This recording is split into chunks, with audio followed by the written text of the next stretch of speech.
setup natin dito, ang source natin dito ay DVD player. So pwede natin gamitin na ang source natin dito DVD player sa ating mixer. So pwede naman yan na pang video okay itong ating magiging setup, ano.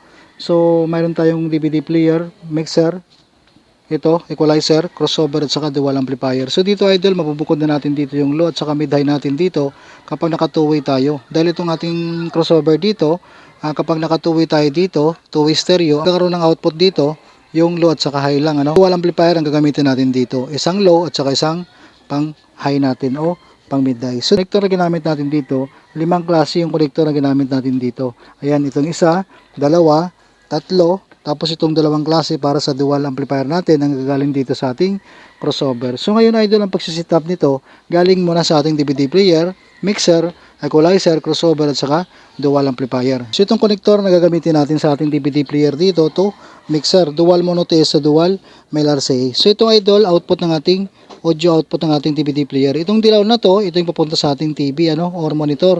So kukunin lang natin dito, itong pula at saka puti na connector natin o yung output natin dito. Ito yung audio ng left at saka right. Ayan.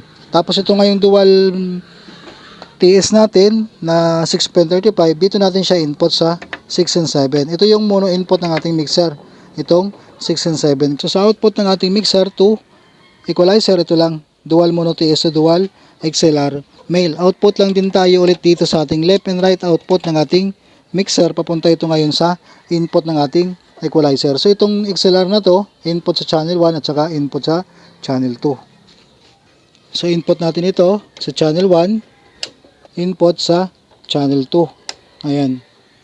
So dito sa ating output ng ating equalizer, papunta rito sa input ng ating crossover. Ayan. So XLR, ano? So itong gagamitin natin. XLR male to XLR female. So dalawa po yan, ano? Para sa channel 1, channel 2 output, papunta sa input ng ating crossover. So output itong female XLR natin sa ating equalizer. Tapos ito, output din sa channel 1. Ito ngayon ang i-input natin, itong male XLR na to sa channel 1, channel 2 ng ating crossover. So mag-input lang tayo dito. Ayan. So kabilaan din yan. Ayan. Ito ang connector natin na gagamitin dito. Ayan, dual XLR female to dual male RCA.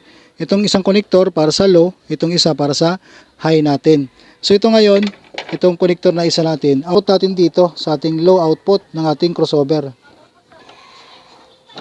Papunta ito ngayon sa una nating amplifier kung ano ang gagamitin natin dito na amplifier na pang low. So halimbawa itong nasa taas. Isang connector, output lang din dito sa high. Channel 2, high channel 1. Punta ito ngayon sa pang high natin na amplifier. Halimbawa itong nasa baba. Ang papunta sa amplifier natin na pang high. So ganun lang siya idol, ano? Ganyan lang ang mga connector na gagamitin natin. Ayan. So sa ating DVD player, yung source natin papunta dito sa ating mixer. Nag-output ang ating mixer papunta sa input ng channel 1, channel 2 ng ating equalizer. Nag-output, ayan, papunta sa input ng ating crossover, channel 1, channel 2 lang din. So nag-output tayo dito sa ating low, channel 1, channel 2, nagsama sa isang amplifier na pang low. Nag-output tayo dito sa ating high, channel 1, channel 2, nagsama din yan sa pang high natin na amplifier. So ganun lang idol ang magiging connection nito.